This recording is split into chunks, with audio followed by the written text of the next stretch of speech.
പൊതുസമൂഹത്തിന് മാതൃകയായി Adimali SNDP vocational higher secondary സ്കൂളിലെ നാഷണൽ സർവീസ് സ്കീം യൂണിറ്റിന്റെ നേതൃത്വത്തിൽ ഇടുക്കി ഗവൺമെന്റ് മെഡിക്കൽ കോളേജും സംയുക്തമായി രക്തദാന ക്യാമ്പ് സംഘടിപ്പിച്ചു. അടിമാലി ഗ്രാമപഞ്ചായത്ത് vice president Raihanath Shukkur camp ഉദ്ഘാടനം ചെയ്തു. നാടിന്റെ വികസനത്തിനും ജീവകാരുണ്യ പ്രവർത്തനങ്ങളിലും വിദ്യാർത്ഥികളെ മുന്നിട്ടിറങ്ങാൻ ഇത്തരം ക്യാമ്പുകൾ സഹായിക്കുമെന്ന് സ്കൂൾ പ്രിൻസിപ്പൽ അജി MS പറഞ്ഞു.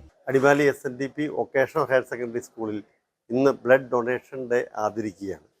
അതിൻ്റെ ഭാഗമായിട്ട് നമ്മളുടെ NSS യൂണിറ്റ്, നമ്മുടെ NSSൻ്റെ പ്രോഗ്രാം ഓഫീസർ അജയ് സാറിൻ്റെ നേതൃത്വത്തിൽ കുട്ടികൾ ബ്ലഡ് ഡൊണേറ്റ് ചെയ്യാനുള്ള ആളുകളെ കണ്ടെത്തി ആ ഒരു രക്തദാനം മഹാദാനം എന്ന പുണ്യകർമ്മം ഇന്നിവിടെ നിർവഹിക്കപ്പെടുകയാണ്. നമ്മൾ ഒട്ടനവധി ജീവകാരുണ്യ പ്രവർത്തനങ്ങൾ നമ്മുടെ NSS unit ഏറ്റെടുത്തിട്ടുണ്ട്.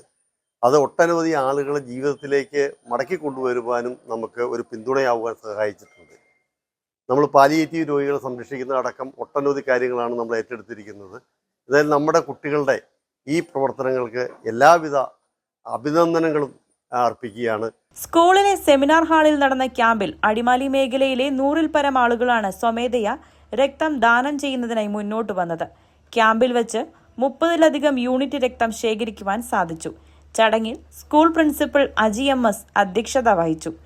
NSS programme officer Ajay B, Idukki government medical കോളേജിലെ വിദഗ്ധരായ ഡോക്ടർമാരുടെയും മെഡിക്കൽ സംഘത്തിന്റെയും നേതൃത്വത്തിലാണ് രക്തശേഖരണ ക്യാമ്പ് സംഘടിപ്പിച്ചത്. ക്യാമ്പിൽ പങ്കെടുത്ത രക്തദാതാക്കൾക്ക് NSS വോളണ്ടിയർമാർ ആവശ്യമായ സേവനങ്ങളും ക്രമീകരണങ്ങളും ഒരുക്കിയിരുന്നു.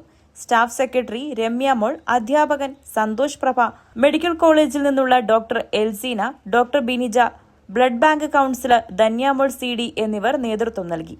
കേരള 1 മലയാളം, ഇടുക്കി.